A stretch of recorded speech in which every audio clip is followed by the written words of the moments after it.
নমস্কার বন্ধুরা, রসনায় আপনাদের স্বাগত জানাই। আজ আমি আপনাদের সঙ্গে ক্রিস্পি চিকেন বানিয়ে দেখাবো। আজ আমি এখানে চিকেনের বুকের অংশটা হাড় ছাড়িয়ে এইভাবে লম্বা লম্বা করে কেটে নিয়েছি। একটু খুব বেশি পাতলা নয়, মোটামুটি করে কেটেছি। এইভাবে কাটবেন। এরপর আমি তাতে হাফ লেবুর রস দিয়ে দেবো।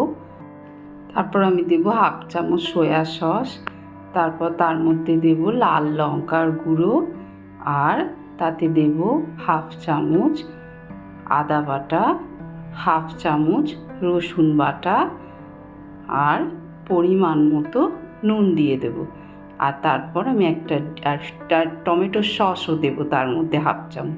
তারপর একটা ডিম ফাটিয়ে দিয়ে ভালো করে চিকেনের গায়ে সব উপকরণ ভালো করে মাখিয়ে নেব। মাখিয়ে নিয়ে আমি এটাকে 10 থেকে 15 মিনিট রেস্টের জন্য রেখে দেব। খুব ভালো করে মাখিয়ে নিতে হবে। এবার আমি এটাকে রেখে দেবো রেস্টে। এবার আমি চিকেনটাকে কোটিং করার জন্য এখানে 1 কাপ ময়দা নিয়েছি আর 4 চামচ কর্নফ্লাওয়ার দিয়েছি। 1 কাপ ময়দার সঙ্গে 4 চামচ কর্নফ্লাওয়ার দেবেন। তারপর তার মধ্যে পরিমাণ মতো নুন আর গোলমরিচের গুঁড়ো হাফ চামচ, আর লাল লঙ্কার গুঁড়ো, আর আদা বাটা রসুন বাটা হাফ চামচ করে দিয়ে ভালো করে মাখিয়ে নেবেন শুকনো উপকরণগুলো। এখানে আপনারা আদা রসুনের গুঁড়োও ব্যবহার করতে পারেন, আবার পেস্টও দিতে পারেন।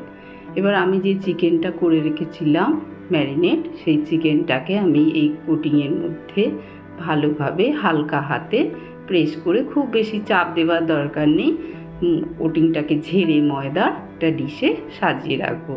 এইভাবে আমি সব চিকেনগুলোকে বানিয়ে নেব। আর চিকেনগুলোকে এইভাবে বানিয়ে আপনি একটা ডিশে রেখে বা একটা চাপা দিয়ে একটা ফ্রিজে কন্টেনারেও রাখতে পারেন। যখন ভাজবেন তখনও করতে পারেন। এবার আমি ভাজার জন্য তেল আগে থেকেই গরম বসিয়েছিলাম। খুব গরম তেলে এটা দিতে হবে। তারপর ভালোভাবে ভাজতে হবে উল্টে পাল্টে। এইভাবে ভেজে দেখবেন, খুব ভালো হবে এবং খুব ক্রিস্পি হবে। খুব সহজেই এটা বানানো যায়, তাই আপনাদের কোনো প্রবলেমই হবে না, এত সহজে বানিয়ে ফেলতে পারবেন।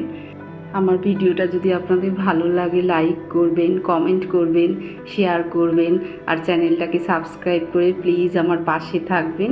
দেখুন এইভাবে উল্টে পাল্টে আমি চিকেনগুলোকে ভালো করে ভেজে নেব।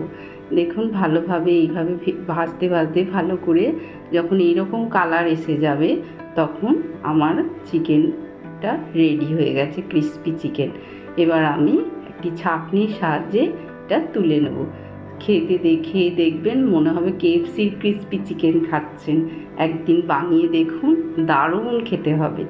এবার আমি পরের লটটা যেটা ছিল সেটাও ভেজে নেব এইভাবেই। দেখুন খুব সহজেই বানানো হয়ে গেল না ক্রিস্পি চিকেন। এবার আমি এই চিকেনটাকে টমেটো সস দিয়ে পরিবেশন করব। দেখুন একটা ভেঙে আপনাদের সামনে দেখাচ্ছি। যেমন ভিতরের চিকেনটাও নরম হয়েছে, তেমনি উপরের কোটিংটা খুবই ক্রিস্পি হয়েছে। আপনারা সকলে খুব ভালো থাকবেন। ধন্যবাদ।